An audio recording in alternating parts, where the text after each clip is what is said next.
যখন আমি পাপ করি, যখন আপনি পাপ করেন, মানুষ তা দেখে না, কেউ তা দেখে না। আপনি এমন কাজ করতে পারেন যা সম্পর্কে কেউ জানে না।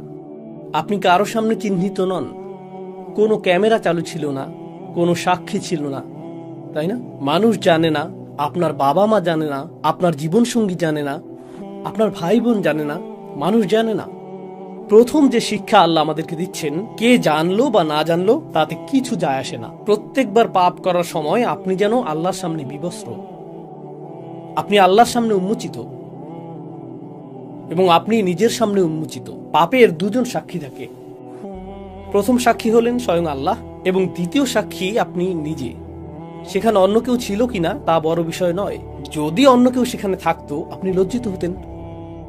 আল্লাহ যা বলছেন, আসলে আপনার ভিতরে এমন কিছু আছে, আমার ভিতরে এমন কিছু আছে যা এমনিতেই আমাদেরকে লজ্জিত করে। আমাদের ভিতরে একটি বিবেক আছে। এটা এমন, আল্লাহ আদম আলাইহিস সালামের কাছে প্রকাশ করেননি যে তোমার পোশাক পরা উচিত। তখনও এই ধরনের কোনো শিক্ষা ছিল না। যদিও এমন কোনো শিক্ষা ছিল না, তবুও যেই মুহূর্তে পোশাক খুলে গেল, তারা সাথে সাথে নিজেদের ঢাকার চেষ্টা করলেন, কারণ তারা লজ্জা অনুভব করছিলেন। তারা বিব্রত ও লজ্জিত বোধ করছিলেন। আল্লাহ তাদেরকে অপমানিত বোধ করতে বলেননি। আল্লাহ সেটা মানুষের ফিতরাতের মধ্যে, মানুষের স্বভাবের মধ্যে দিয়ে দিয়েছেন।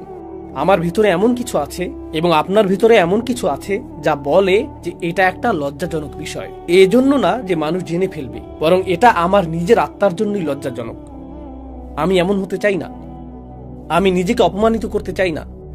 আর তারা মরিয়া হয়ে যে কোনো উপায়ে নিজেদেরকে ঢাকার চেষ্টা করছিলেন। ঠিক যেমন আমরা কোনো ভুল করে ফেললে নিজেদেরকে যে কোনো উপায়ে ঢাকতে চাই। একটা মরিয়া ভাব থাকে। এটা শুধুমাত্র মানুষের চোখের আড়ালে নিজেদের ঢাকা নয়, নিজেকে ঢাকার আরো একটি মাত্রা রয়েছে। আর তা হলো, যখন আমি কোনো ভুল করি তা স্বীকার করা আমার জন্য কঠিন। আমি ভান করতে চাই যে আমি বিবস্ত্র নই। নিজেকে রক্ষা করার জন্য, নিজেকে ঢাকার জন্য আমি সম্ভাব্য সব কিছুই করি। আপনি হয়তো এমন মানুষ চিনেন যাদের কাছে গিয়ে যদি বলেন আপনি কি কখনো ভুল করেছেন, তারা বলে না, আমি কখনো ভুল করিনি। আপনি কিসের কথা বলছেন? আমার একমাত্র ভুল ছিল আপনার কথা শোনা। তারা স্বীকার করে না যে তারা ভুল করে, তারা স্বীকার করে না যে তারা ভুল। অনেক ক্ষেত্রে আপনার পরিবারেই এমন মানুষ থাকে। আর যখন একজন মানুষের জন্য স্বীকার করা কঠিন হয় যে আমি আমার জীবনে কখনো ভুল কিছু বলিনি, তারা নিজের কাছেও তা স্বীকার করতে পারে না। জানেন এটা কি? তারা নিজেদেরকে ঢাকতে মরিয়া। তারা নিজেদেরকে একটি নেতিবাচক রূপে দেখাটা মেনে নিতে পারে না। তাই তাদের ভান করতে হয় যে কখনো কোনো ভুল হয়নি। তারা ঢাকতে থাকে এবং ঢাকতে থাকে। তাই এখন সেই অবস্থা থেকে আল্লাহ বর্ণনা করছেন, فعصى آدم ربه। এটা অনুবাদ করা কঠিন, কারণ নবীদের প্রতি আমাদের ইসমাত রয়েছে, নবীদের জন্য আমাদের সম্মান ও মর্যাদা রয়েছে। কিন্তু আল্লাহ যা বলার তাই বলেন, তাই না? والله يقول الحق وهو يهدي السبيل। আল্লাহ সত্য বলেন এবং তিনি সত্য প্রকাশে রাখ ঢাক করেন না। আয়াতটির আক্ষরিক অর্থ হলো, আদম আলাইহিস সালাম তার রবের অবাধ্য হয়েছিলেন। আয়াতটি এটাই বলছে। فعصى آدم ربه فعصى آدم ربه। এখন এই ইসিয়ানের বিষয়টি, যেটিকে আমরা অবাধ্যতা হিসেবে অনুবাদ করছি, তা আসলে আসা বিশেষ্য থেকে এসেছে। আসা অর্থ লাঠি বা ছড়ি, যেমন মুসা আলাইহিস সালামের আসা, তাই না? আর আসার ধারণাটি হলো সুলব, কোনো কিছু কঠিন হওয়ার ধারণা, কোনো শক্ত জিনিস। পাপের ধারণাটি হলো আমার এবং আপনার হৃদয় স্বাভাবিকভাবেই কোমল হওয়ার কথা। এটা আল্লাহর স্মরণে পরিপূর্ণ থাকার কথা। আল্লাহ এভাবেই আমাদেরকে তৈরি করেছেন। আর যখন কোনো পাপ সংঘটিত হয় এবং তা উন্মোচিত হয়, সাথে সাথেই হৃদয় বলে তোমার ভুল ঢেকে ফেলো, তোমার ভুল ঢেকে ফেলো, প্রতিক্রিয়া দেখাও।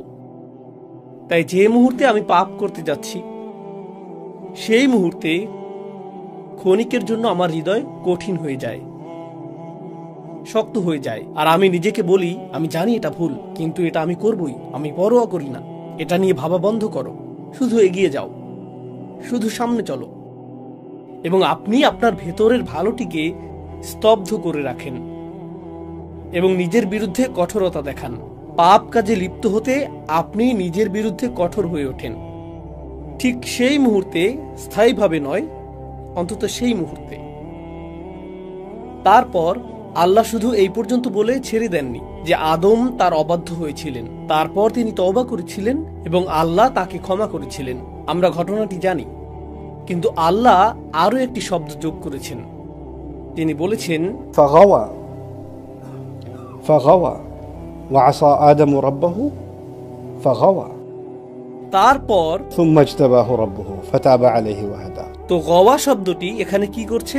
গওয়া শব্দটির সহজ অনুবাদ হলো তিনি পথ হারিয়েছিলেন বা পথ ভ্রষ্ট হয়েছিলেন, কিন্তু আরবিতে গাই অর্থ হলো ضل عن المطلوب।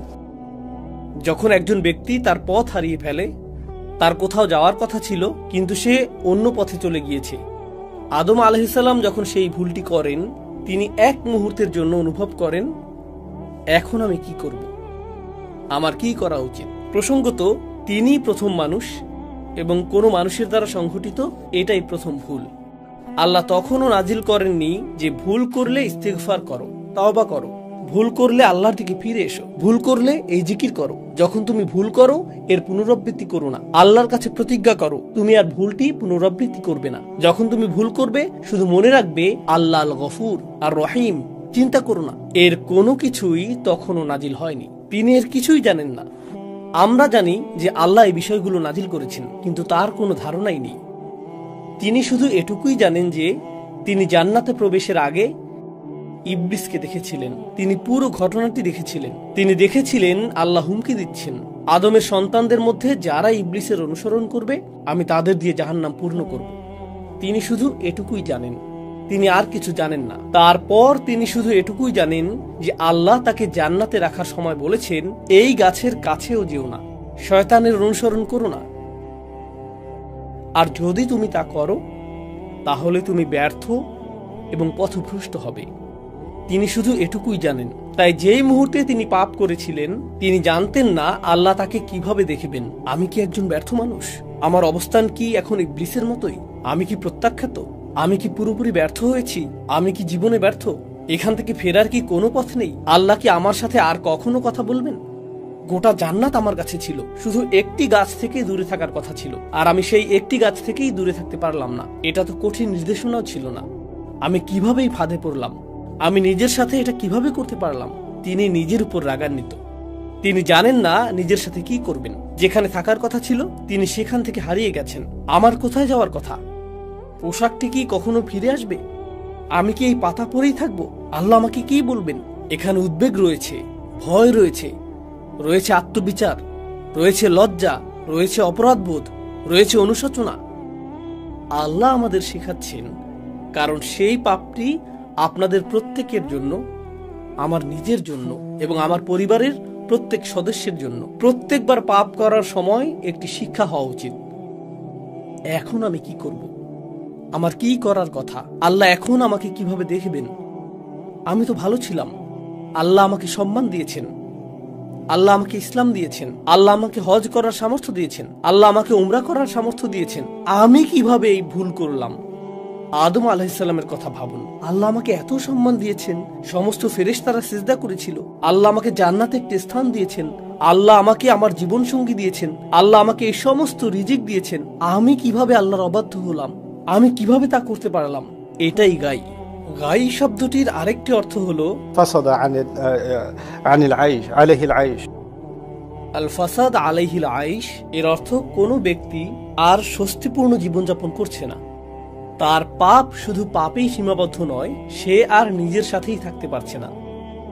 সে গভীর অস্বস্তির মধ্যে রয়েছে, সে স্বস্তি খুঁজে পাচ্ছে না। প্রকৃতপক্ষে গাই শব্দটি এক্ষেত্রেও ব্যবহৃত হয় যখন শিশুকে দুধ দেওয়া হয় এবং কখনো কখনো তার পেট গ্যাসে পূর্ণ ও শক্ত হয়ে যায় এবং সে ব্যথায় কাঁদতে শুরু করে, কারণ সে ঠিকমতো দুধ হজম করতে পারছে না। আর যখন আপনার পেটের সমস্যার কারণে গ্যাস বা ডায়রিয়া বা বমি হয়, অর্থাৎ গ্যাস্ট্রোনমিক্যাল সমস্যা হয়, সেটাকেও আসলে বেগওয়াত বলা হয়। আরবিতে এটাকেও গাই বলা হয়। আল্লাহ যেন বলছেন যে যখন সে এই ভুলটি করে তার ভেতরে কোনো একটি অস্বস্তি তৈরি হয় আর তার ভেতরে কোনো একটা অশান্তি সৃষ্টি হয়। সে নিজের সাথেই সহজ হতে পারে না। فإن له معيشة ضنك 1 একই সূরা এসেছে যে আল্লাহ ও তার রাসূলের অবাধ্য হবে সে একটি অস্বস্তিকর, সংকুচিত, সীমাবদ্ধ জীবনযাপন করবে। পাপ দেখতে ভালো, এটা আকর্ষণীয়, কিন্তু একবার আপনি তা করে ফেললে একটি অসুস্থতা বোধ চলে আসে। ঠিক যেমন মানুষ মাতাল হলে পরের দিন অসুস্থতা দেখা দেয়, একই সাথে পরিণতিও আসে। এটাই ফিতরা যা আল্লাহ সৃষ্টি করেছেন। যে কোনো বিষাক্ত জিনিস, আপনি হয়তো কোনো এক মুহূর্তে কোনো মাদক বা অ্যালকোহল বা অন্য কিছু থেকে এক ধরনের উন্মাদনা পেতে পারেন, অথবা জুয়া বা অন্য কিছু থেকে আপনি উত্তেজনা পেতে পারেন, কিন্তু এর প্রভাব কেটে যাওয়ার পর দেখতে পান যে আপনি এখন ঋণী, মানুষ আপনাকে খুঁজে বেড়াচ্ছে, আর আপনি আপনার পরিবারকেও ধ্বংস করে দিয়েছেন। এমন একজনের সাথে আমার সাক্ষাৎ হয়েছিল যার মদ্যপানের অভ্যাস ছিল। সে বলল, আমি মদ্যপান ছেড়ে দিয়েছি। কেন? কারণ একদিন সকালে আমি ঘুম থেকে উঠে দেখি আমার হাতে রক্ত মাখা, আর আমি জানতামও না এটা কার রক্ত। রাস্তা দিয়ে হাঁটার সময় যে লোকটি আসছে, এটা কি সেই লোক যাকে আমি মেরেছিলাম? এখন কি সে আমাকে মেরে ফেলবে? তাই আমি সারাদিন ভয়ে ভয়ে ঘুরে বেড়াতাম, কারণ আমি জানি না কাকে আমি মেরেছিলাম। সুবহানাল্লাহ। তারা এর মধ্যেই বাস করে। আপনি একটি পাপ করেন এবং এর সাথে আসে এক অস্বস্তিকর জীবন, এর সাথে আসে এই অস্থিরতা। আদম আলাইহিস সালাম এই অস্থিরতার মধ্যেই ছিলেন। এটা বোঝা জরুরি, কারণ যখন আপনি সেই অস্থিরতার মধ্যে থাকেন এবং আপনি পথ হারিয়ে ফেলেন, তখন আপনার মনে হয় আপনার আশা শেষ, নিজেকে মুক্ত করার জন্য আপনার কিছুই করার নেই, যা আসলে একটি খ্রিস্টান ধারণা। আদম সেই ফল খেয়েছিলেন, তা আমি আপনাদের আগেই বলেছিলাম। তার মুক্তি এখন অসম্ভব। এর সংশোধনের জন্য তার কিছুই করার নেই। আপনি যতই ভালো কাজ করুন না কেন, আপনি সবকিছু নষ্ট করে ফেলেছেন। আপনি যতই প্রার্থনা করুন, যতই দান করুন, যতই তওবা করুন, আমি জানি আপনি আসলে কি। আমি জানি আপনার ভিতরের শয়তানি। আপনি যথেষ্ট ভালো নন, আপনার সকল কাজ মূল্যহীন। আর জানেন, ইবলিস এই ধারণাটি মুসলিমদের কাছে বিক্রি করতে খুব পারদর্শী। ঠিক গতকাল একজনের সাথে আমার সাক্ষাৎ হয়েছে, যে আমাকে বলেছে, আমি কোরআন তেলাওয়াত করি, আমি ইবাদত করি, আমার মনে হয় আমি আল্লাহর সাথে সংযুক্ত নই, এর কোনো কিছুই কোনো কাজে আসছে না। আপনার কি মনে হয় এই ধারণাটি কোথা থেকে এসেছে?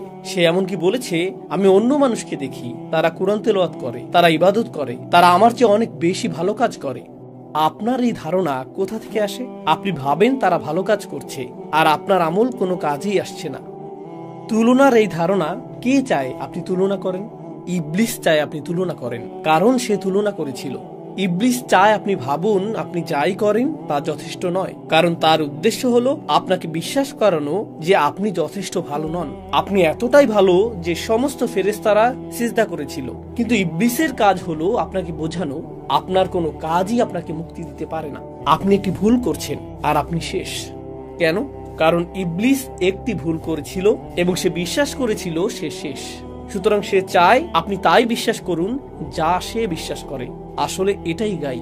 যেমনটি আল্লাহ বলেছেন, আদম ভুল করার পর এই গাই অনুভব করেছিলেন। হারিয়ে যাওয়ার এই অনুভূতি, এই অস্বস্তি, এই যে আমি আমার পথ হারিয়ে ফেলেছি, আমি যেখানে ছিলাম সেখানে নেই, ঠিক এই অনুভূতিটাই ইবলিস অনুভব করেছিল। সে আল্লাহকে বলেছিল, فبما أغويتني একই শব্দমূল থেকে, আপনি আমাকে গাই অনুভব করিয়েছেন এবং সেই কারণেই আমি তাদেরকে পথভ্রষ্ট করব। সে অনুভব করেছিল যে সে গাইয়ের অভিজ্ঞতা লাভ করেছে, তাই সে চায় আদম সন্তানেরা এবং স্বয়ং আদমও গাইয়ের অভিজ্ঞতা লাভ করুক। فغوى এবং এই দুর্বল মুহূর্তে খ্রিস্টানরা বলে আপনার মুক্তি অসম্ভব। আমি আরেকটি প্রোগ্রামে দর্শকদের বলেছিলাম যে আপনি যদি বিশ্বজুড়ে পুরনো গির্জাগুলিতে যান, আপনি লক্ষ্য করবেন বিশেষ করে ক্যাথলিক গির্জাগুলোতে তাদের জানালাগুলো খুবই অন্ধকার। তাদের জানালায় কালো দাগ থাকে। দেখবেন ভবনটি খুবই অন্ধকারাচ্ছন্ন, খুব উঁচু ছাদ, আর ভেতরে প্রবেশ করলে আপনি এক প্রকার ভয় পেয়ে যাবেন। বড় গির্জা আছে এমন শহরগুলিতে, যদি কখনো ঘুরে থাকেন, যদি আপনি কোনো মসজিদের কাছে যান, আপনি স্বস্তি অনুভব করবেন। কোনো গির্জার পাশ দিয়ে হেঁটে গেলে হাঁটার গতি বাড়িয়ে দেন, তাই না? আপনি যদি একটি বড় গির্জায় প্রবেশ করেন, দেখবেন সেখানে অনেক অন্ধকার। সামনের দিকেই যিশু অথবা মেরির কোনো চিত্র বা দেয়ালে খোদাই করা মূর্তি থাকে, এবং সেটি সবসময় সাদা বা স্বচ্ছ কাচ দিয়ে করা হয়, কালো কাচ নয়। কেন? কারণ তারা চায় সেখান থেকে সূর্যের আলো ভেতরে আসুক, যাতে আপনি অনুভব করেন যে আপনার জীবন অন্ধকারে ঘেরা এবং আলো একমাত্র যিশুর কাছেই রয়েছে। ইসলামে এই ধারণাটি এরকম, মূলত আপনার ভেতরে একটি আলো রয়েছে, আপনার ভেতরে একটি ফিতরা রয়েছে, এবং সেই প্রত্যাদেশ আল্লাহ আমাদের যে বার্তা দিয়েছেন সেটিও আলো। আপনার ভেতরের আলো আল্লাহর বাণীর আলোর সাথে মিলিত হয়। আল্লাহ এটিকে বর্ণনা করেছেন নূরুন আলা নূর হিসেবে। তিনি এটিকে এভাবেই বর্ণনা করেছেন। তাদের ধারণা হলো আপনি অন্ধকারে রয়েছেন এবং আলো খুঁজে পাওয়ার একমাত্র মাধ্যম এমন কেউ যাকে রক্তাক্ত করে উৎসর্গ করা হয়েছিল। সুবহানাল্লাহ। আল্লাহ আমাদের চমৎকার একটি ধর্ম দিয়েছেন যেখানে আমরা ভুল করলেও এর অর্থ এই নয় যে আমাদের আলো অদৃশ্য হয়ে গেছে। এর অর্থ এই নয় যে আমরা এখন শেষ হয়ে গেছি, আমরা ভেঙে পড়েছি। প্রকৃতপক্ষে সূরা নূরে যখন কেউ অনেক পাপ করে, আল্লাহ তার পাপকে এমন কারোর সাথে তুলনা করেছেন যে সমুদ্রের মধ্যে ডুবে যাচ্ছে, অন্ধকার রাতে, ঝড়ের কবলে, আকাশে মেঘ আর পানিতে আলো প্রবাহের সমস্যা হলো আপনি যত গভীরে যাবেন তত অন্ধকার হতে থাকবে, তত অন্ধকার হতে থাকবে, তত অন্ধকার হতে থাকবে। এবং আপনি যখন সমুদ্রের গভীরে পৌঁছে যাবেন, সেখানে রয়েছে সুনামির ঢেউয়ের উপর ঢেউ, তাই না? মাউজুন মিন ফাওকিহি সাহাব। আল্লাহ এভাবেই বর্ণনা করেছেন, সে তলদেশে রয়েছে। এখন এই ব্যক্তিটি সমুদ্রের তলদেশে, সেখানে কোনো আলো নেই। আর তারপর আল্লাহ বলছেন, ইযা আখরাজা ইয়াদাহু লাম ইয়াকাদ ইয়ারাহা। তিনি বলেননি যে, ইযা আখরাজা ইয়াদাহু লাম ইয়ারাহা। তিনি বলেছেন যখন সে সমুদ্রের তলদেশে হাত বের করে, আপনি ভাবতে পারেন যে আল্লাহ বলবেন হাত বের করলে এমনকি সে তার হাতও দেখতে পায় না। আল্লাহ বলছেন যখন সে হাত বের করে সে প্রায় তার হাত দেখতে পায় না, এমনকি তখনও সে তার হাত কিছুটা দেখতে পায়। দেখার জন্য আপনার আলো প্রয়োজন। আর আল্লাহ বর্ণনা করছেন যে আপনি সমুদ্রের তলদেশে আছেন যেখানে কোনো আলো নেই। তাহলে আলোটা আসছে কোথা থেকে? আপনি কিভাবে আপনার হাত কিছুটা দেখতে সক্ষম হচ্ছেন? আপনার ভেতরে একটি আলো রয়েছে, আপনার ভেতরে একটি আলো রয়েছে, এবং সেই আলোই আপনার এবং আমার তওবা করার জন্য যথেষ্ট। এখন আমি আপনাদের থেকে বিদায় নেওয়ার আগে আল্লাহর এই বাণীগুলোকে লক্ষ্য করুন।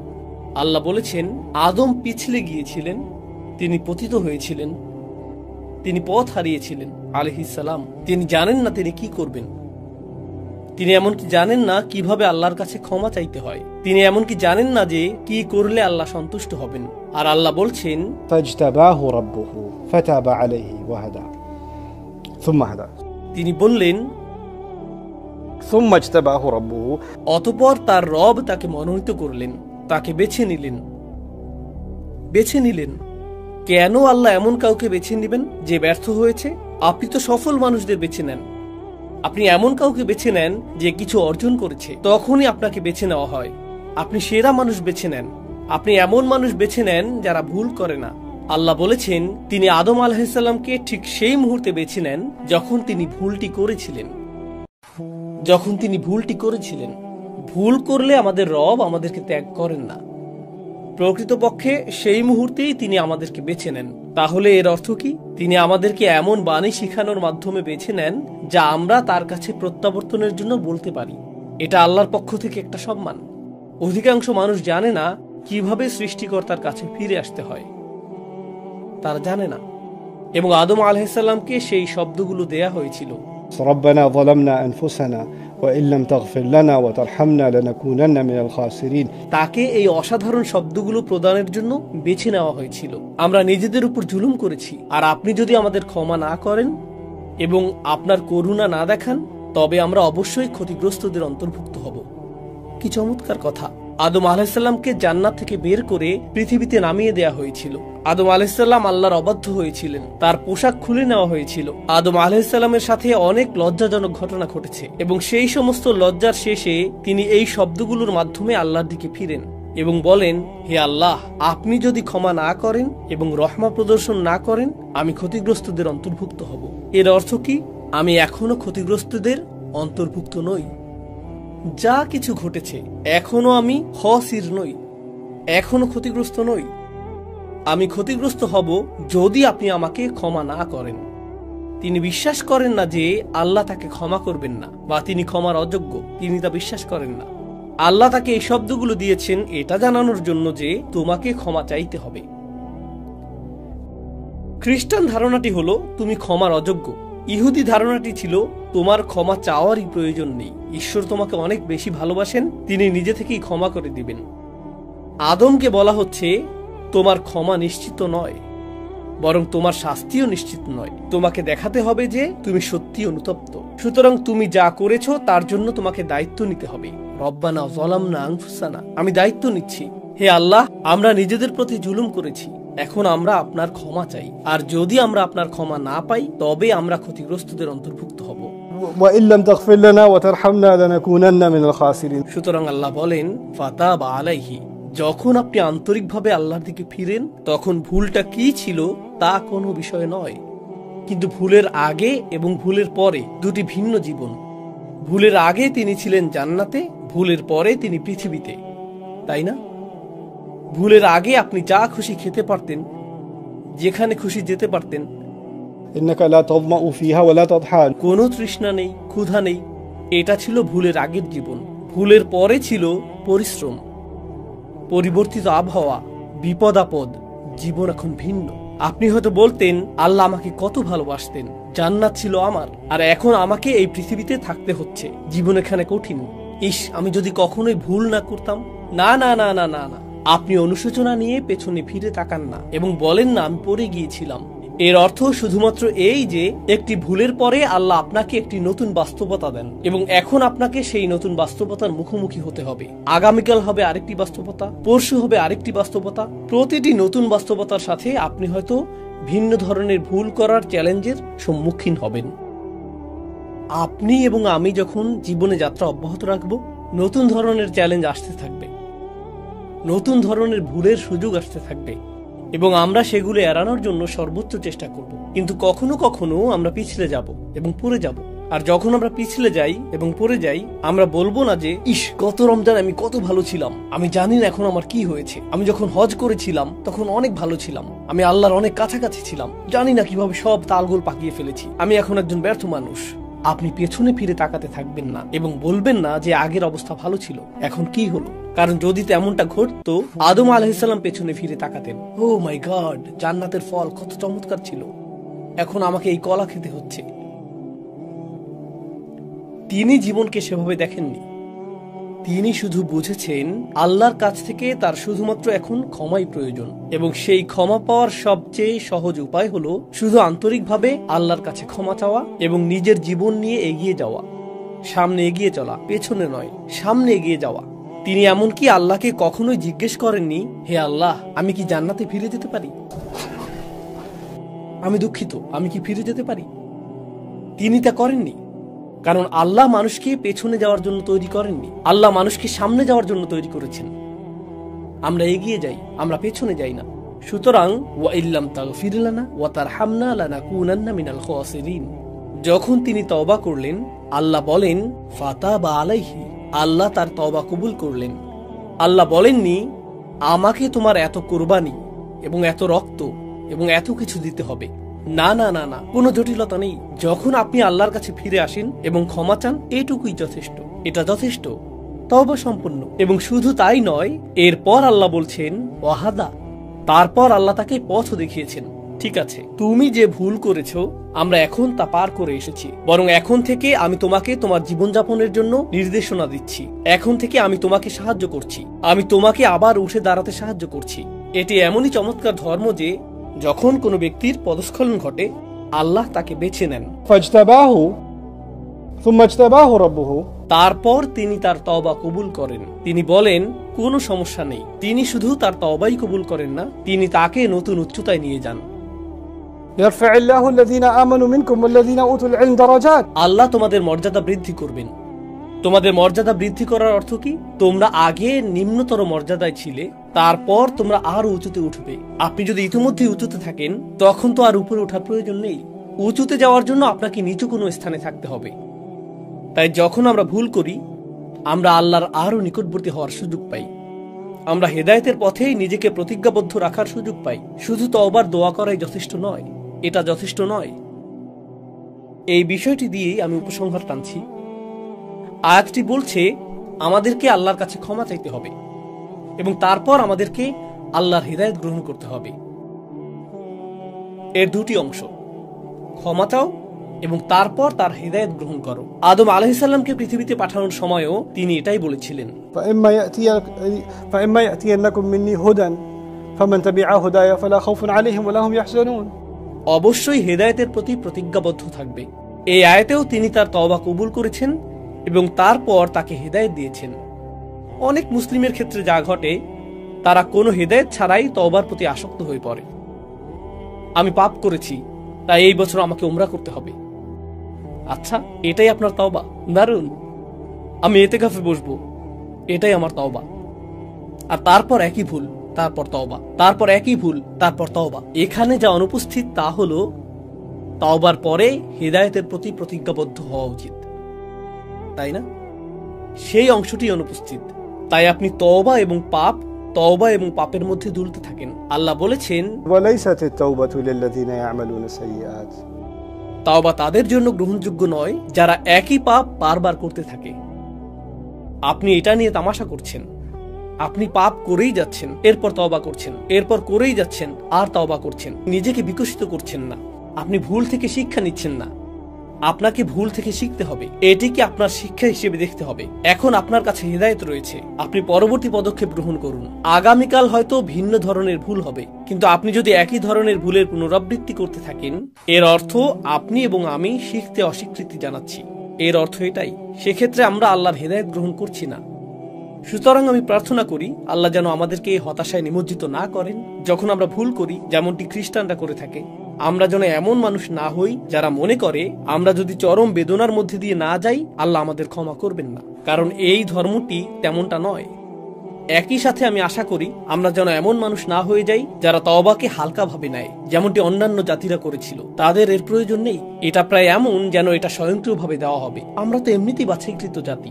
কিছু মানুষের মনোভাব এরকম, আমরা মুহাম্মদ সাল্লাল্লাহু আলাইহি সাল্লামের উম্মত। শেষ পর্যন্ত আল্লাহ আমাদেরই ভালোবাসেন, তিনি আমাদের বাছাই করেছেন, তাই চিন্তিত হওয়ার কিছু নেই। তো লান তামাসসানা নারু ইল্লা আইয়াম মাদুদাত, এই আয়াতের মুসলিম ভার্সনও রয়েছে। আমাদের সঠিক ধারণা থাকা প্রয়োজন পাপ সম্পর্কে, সঠিক ধারণা থাকা প্রয়োজন মুক্তি সম্পর্কে, সঠিক ধারণা থাকা প্রয়োজন পুনরায় উঠে দাঁড়ানো সম্পর্কে। আমি দোয়া করি আল্লাহ যেন আমাদের প্রত্যেককে পুনরায় উঠে দাঁড়াতে এবং তার আরো নিকটবর্তী হতে সাহায্য করেন এবং আমাদের সমস্ত ভুল ক্ষমা করে দেন। بارك الله لي ولكم في القرآن الحكيم ونفعني وإياكم بالآيات والذكر الحكيم।